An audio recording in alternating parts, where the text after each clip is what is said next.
Kieran Wallace and I work in the tax department here.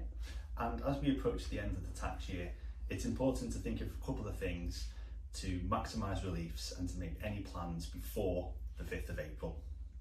The first one of these is to look at savings income and in relation to ISAs. Everybody has an ISA allowance whereby £20,000 in cash and stocks and shares can be invested in a tax-free environment. If you don't use your allowances, then they get lost. So you may, if you have some spare cash, you may want to consider making contributions to ISAs. Also, if you are under 40 years of age, you can potentially benefit from a LISA, which can give some more tax benefits from the government. Again, you've got until the 5th of April to use up this year's allowances. Any pension planning.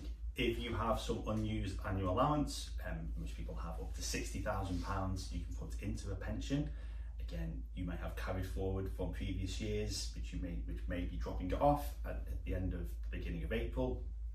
So again, if you have the provision to make any personal employee contributions to your pension or employer contributions to use up your allowances, you have until the 5th of April to do this. So it's worthwhile having a look at your income in the year and whether any additional pension payments can be made before the end of the tax year. So for dividends and general remuneration strategy, there are a few changes coming to dividend taxation from the 6th of April, whereas the basic rate and the higher rate on dividend income is going up by 2%.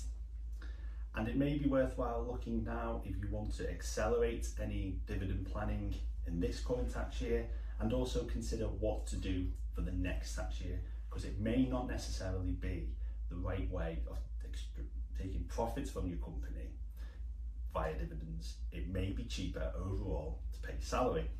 There's no one size fits all for this. It depends on the corporation tax rate and your other potentially your other income you may have, so any pension income or savings income or rental income. And it's important that you look at this, not just for this tax year, but in line with the tax rate rises coming in April the following tax year.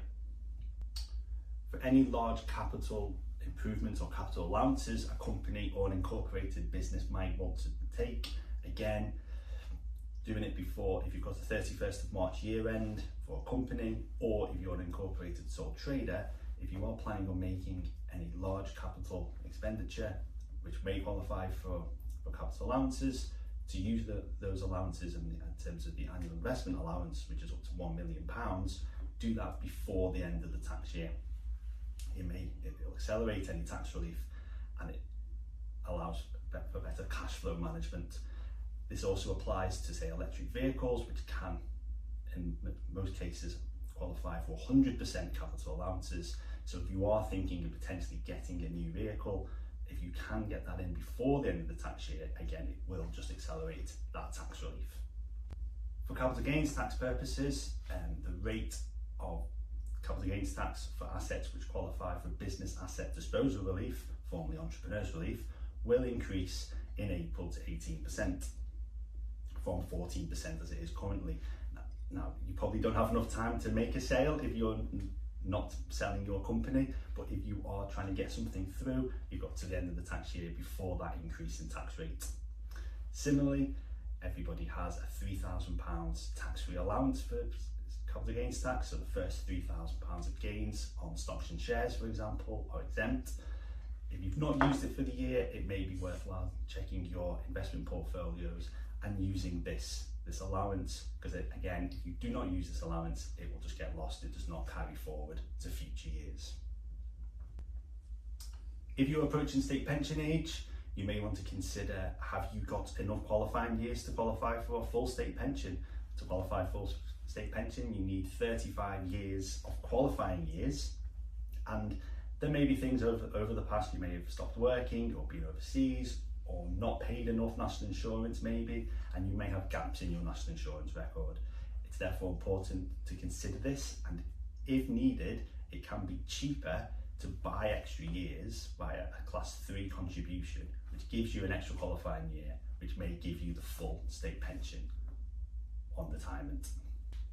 There are some changes to inheritance tax from April 26, and this is in relation to assets which qualify for business property relief, such as shares in a family trading company, and agricultural property relief, farmland used for the purposes of farming. The rate at the moment, in terms of the relief of 100%, is unlimited. That is changing from April, whereas only the first 2.5 million of value will be relieved at 100%. Anything more than that will be at 50%.